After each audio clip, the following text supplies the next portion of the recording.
Leviticus Chapter 12. Purification after childbirth.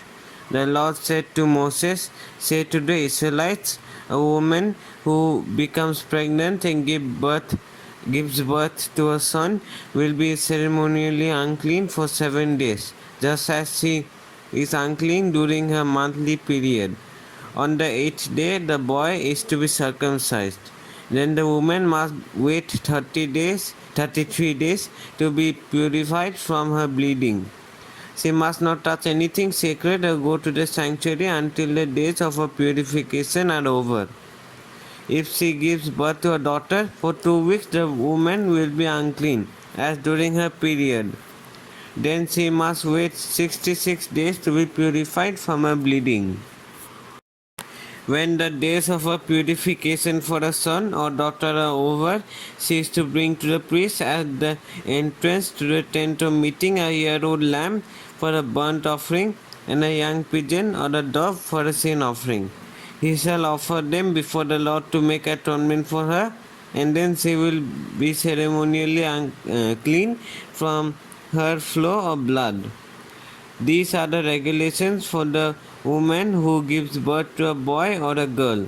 If she cannot afford a lamb, she is to bring 2 doves or 2 young pigeons, one for a burnt offering and the other for a sin offering. In this way, the priest will make atonement for her and she will be clean. Leviticus Chapter 13. Regulations about defiling skin diseases. The Lord said to Moses and Aaron, "When anyone has a swelling or a rash or a shiny spot on their skin that may be a defiling skin disease, they must be brought to Aaron the priest or to one of his sons who is a priest. The priest is to examine the sore on the skin, and if the hair in the sore has turned white and the sore appears to be more than skin deep, it is a defiling skin disease. When the priest examines them, he shall pronounce them ceremonially unclean. If the shiny spot on the skin is white but does not appear to be more than skin deep, and the hair in it has not turned white, the priest is to isolate the affected person for 7 days. On the 7th day, the priest is to examine them, and if he sees that the sore is unchanged and has not spread in the skin, he is to isolate them for another 7 days. On the 7th day, the priest is to examine them again, and if the sore has faded and has not spread in the skin, the priest shall pronounce them clean. It is only a rash.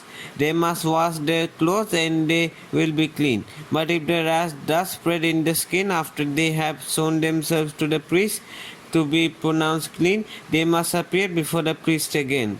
The priest is to examine them, and if the rash has spread in the skin, he shall pronounce them unclean. It is a defiling skin disease. When anyone has a defiling skin disease, they must be brought to the priest. The priest is to examine them, and if there is a white swelling in the skin that has turned the hair white, and if there is raw flesh in the swelling, it is a chronic skin disease, and the priest shall pronounce them unclean. He is not to isolate them because they are already unclean. If the disease breaks out all over the skin, and so far as the priest can see, it covers all the skin of the affected person from head to foot, the priest is to examine them, and if the disease has covered their whole body, he shall pronounce them clean. Since it has all turned white, they are clean. But whatever raw flesh appears on them, they will be unclean. When the priest sees the raw flesh, he shall pronounce them unclean. The raw flesh is unclean, they have a defiling disease. If the raw flesh changes and turns white, they must go to the priest. The priest is to examine them, and if the sores have turned white, the priest shall pronounce the affected person clean. Then they will be clean. When someone has a boil on their skin and it heals, and in the place where the boil was, a white swelling or reddish white spot appears, they must present themselves to the priest. The priest is to examine it, and if it appears to be more than skin deep, and the hair in it has turned white, the priest shall pronounce them unclean. It is a defiling skin disease that has broken out where the boil was. But if when the priest examines it, there is no white hair in it, and it is not more than skin deep and has faded, then the priest is to isolate them for 7 days. If it is spreading in the skin, the priest shall pronounce them unclean. It is a defiling disease. But if the spot is unchanged and has not spread, it is only a scar from the boil, and the priest shall pronounce them clean. When someone has a burn on the skin and a reddish white or white spot appears in the raw flesh of the burn, the priest is to examine the spot, and if the hair in it has turned white and it appears to be more than skin deep, it is a defiling disease that has broken out in the burn. The priest shall pronounce them unclean. It is a defiling skin disease. But if the priest examines it and there is no white hair in the spot, and if it is not more than skin deep and has faded, then the priest is to isolate them for 7 days. On the 7th day, the priest is to examine them, and if it is spreading in the skin, the priest shall pronounce them unclean. It is a defiling skin disease. If, however, the spot is unchanged and has not spread in the skin but has faded, it is a swelling from the burn, then the priest shall pronounce them clean. It is only a scar from the burn. If a man or woman has a sore on their head or chin, the priest is to examine the sore, and if it appears to be more than skin deep and the hair in it is yellow and thin, the priest shall pronounce them unclean. It is a defiling skin disease on the head or chin. But if when the priest examines the sore, it does not seem to be more than skin deep and there is no black hair in it, then the priest is to isolate the affected person for 7 days.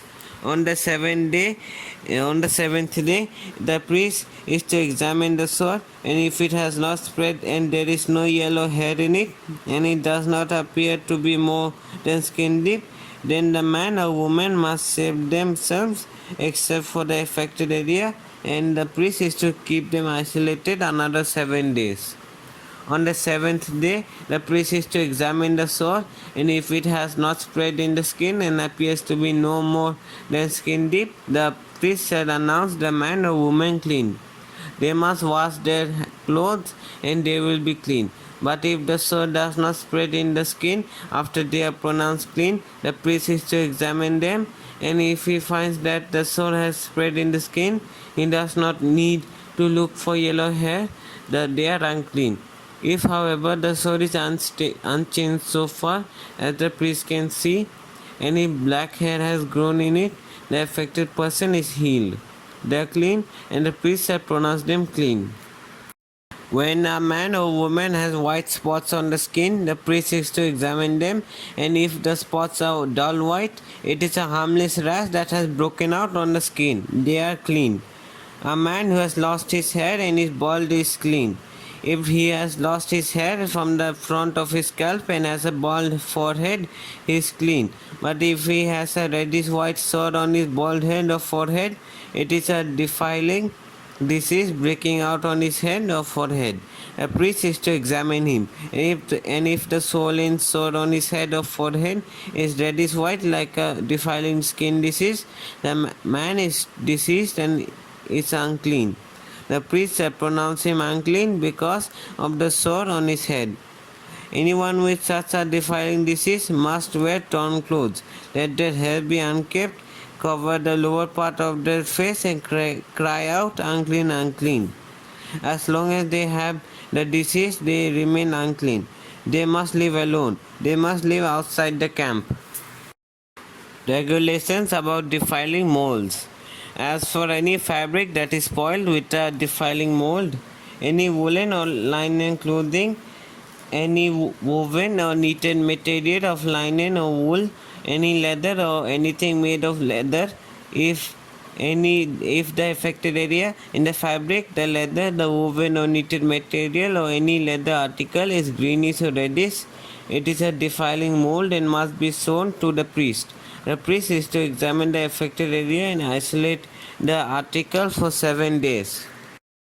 On the 7th day, He is to examine it, and if the mold has spread in the fabric, the woven or knitted material, or the leather, or whatever is used, it is a persistent, defiling mold. The article is unclean. He must burn the fabric, the woven or knitted material of wool or linen, or any leather article that has been spoiled. Because the defiling mold is persistent, the article must be burned. But if when the priest examines it, the mold has not spread in the fabric, the woven or knitted material, or the leather article, he shall order that the spoiled article be washed. Then he is to isolate it for another 7 days. After the article has been washed, the priest is to examine it again, and if the mold has not changed its appearance, even though it has not spread, it is unclean. Burn it, no matter which side of the fabric has been spoiled. If, when the priest examines it, the mold has faded after the article has been washed, he is to tear the spoiled part out of the fabric, the leather, or the woven or knitted material. But if it reappears in the fabric, in the woven or knitted material, or in the leather article, it is a spreading mold. Whatever has the mold must be burned. Any fabric, woven or knitted material, or any leather article that has been washed and is rid of the mold must be washed again. Then it will be clean. These are the regulations concerning defiling molds in woolen or linen clothing, woven or knitted material, or any leather article for pronouncing them clean or unclean. Leviticus Chapter 14. Cleansing from defiling skin diseases. The Lord said to Moses, "These are the regulations for any diseased person at the time of their ceremonial cleansing. When they are brought to the priest is to go outside the camp and examine them. If they have been healed of the defiling skin disease, the priest shall order that 2 live clean birds and some cedar wood, scarlet yarn, and hyssop be brought for the person to be cleansed. Then the priest shall order that one of the birds be killed over fresh water in a clay pot. He is then to take the live bird and dip it together with the cedar wood, the scarlet yarn, and the hyssop into the blood of the bird that was killed over the fresh water. 7 times he shall sprinkle the one to be cleansed of the defiling disease, and then pronounce them clean. After that he is to release the live bird in the open fields. The person to be cleansed must wash their clothes, shave off all their hair, and bathe with water. Then they will be ceremonially clean. After this they may come into the camp, but they must stay outside their tent for 7 days. On the 7th day they must shave off all their hair. They must shave their head, their beard, their eyebrows, and the rest of their hair. They must wash their clothes and bathe themselves with water, and they will be clean. On the 8th day, they must bring 2 male lambs and 1 ewe lamb a year old, each without defect, along with 3/10 of an ephah on the finest flour mixed with olive oil for a grain offering, and 1 log of oil. The priest who pronounces them clean shall present both the one to be cleansed and their offerings before the Lord at the entrance to the tent of meeting. Then the priest is to take one of the male lambs and offer it as a guilt offering, along with the log of oil. He shall wave them before the Lord as a wave offering. He is to slaughter the lamb in the sanctuary area where the skin offering and the burnt offering are slaughtered. Like the sin offering, the guilt offering belongs to the priest. It is most holy. The priest is to take some of the blood the guilt offering and put it on the lobe of the right ear of the one to be cleansed, on the thumb of the right hand, and on the big toe of the right foot. The priest shall then take some of the log of oil, pour it in the palm of his own left hand, dip his right forefinger into the oil in his palm, and with his finger sprinkle some of it before the Lord 7 times. The priest is to put some of the oil remaining in his palm on the lobe of the right ear of the one to be cleansed. on the thumb of the right hand and on the big toe of the right foot, on the top of the blood of the guilt offering. The rest of the oil in his palm the priest shall put on the head of the one to be cleansed and make atonement for them before the Lord. Then the priest is to sacrifice the sin offering and make atonement for the one to be cleansed from their uncleanliness. After that, the priest shall slaughter the burnt offering and offer it on the altar, together with the grain offering, and make atonement for them, and they will be clean. If, however, they are poor and cannot afford this, they must take one male lamb as a guilt offering to be waved to make atonement for them, together with a tenth of an ephah of the finest flour mixed with olive oil for a grain offering, a log of oil, and 2 doves or 2 young pigeons, such as they can afford, one for a sin offering and the other for a burnt offering. On the 8th day, they must bring them for their cleansing to the priest at the entrance to the tent of meeting before the Lord. The priest is to take the lamb for the guilt offering together with the log of oil and wave them before the Lord as a wave offering. He shall slaughter the lamb for the guilt offering and take some of its blood and put it on the lobe of the right ear of the one to be cleansed, on the thumb of the right hand and on the big toe of the right foot. The priest is to pour some of the oil into the palm of his own left hand, and with his right forefinger sprinkle some of the oil from his palm 7 times before the Lord.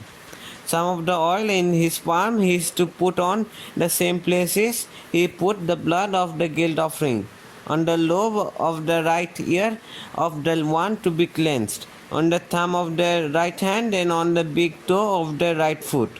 The rest of the oil in his palm is the priest shall put on the head of the one to be cleansed, to make atonement for them before the Lord.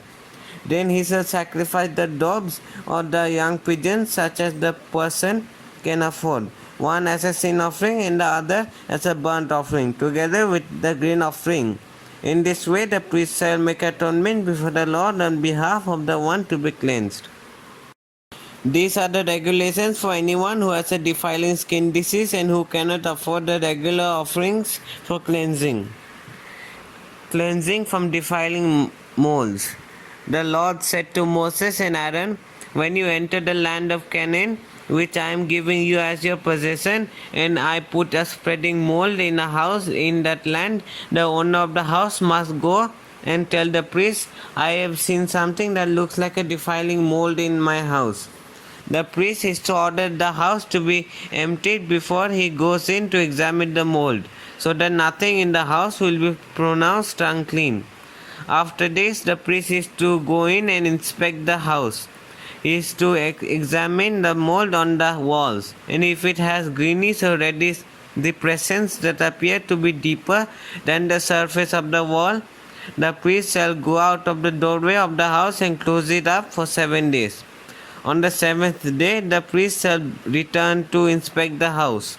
If the mold has spread on the walls, he is to order that the contaminated stones be torn out and thrown into an unclean place outside the town. He must have all the inside walls of the house scraped and the material that is scraped off dumped into an unclean place outside the town. Then they are to take other stones to replace these and take new clay and plaster the house. If the defiling mold reappears in the house after the stones have been torn out and the house scraped and plastered, the priest is to go and examine it. And if the mold has spread in the house, it is a persistent defiling mold. The house is unclean. It must be torn down, its stones, timbers, and all the plaster, and taken out of the town to an unclean place. Anyone who goes into the house while it is closed up will be unclean till evening. Anyone who sleeps or eats in the house must wash their clothes.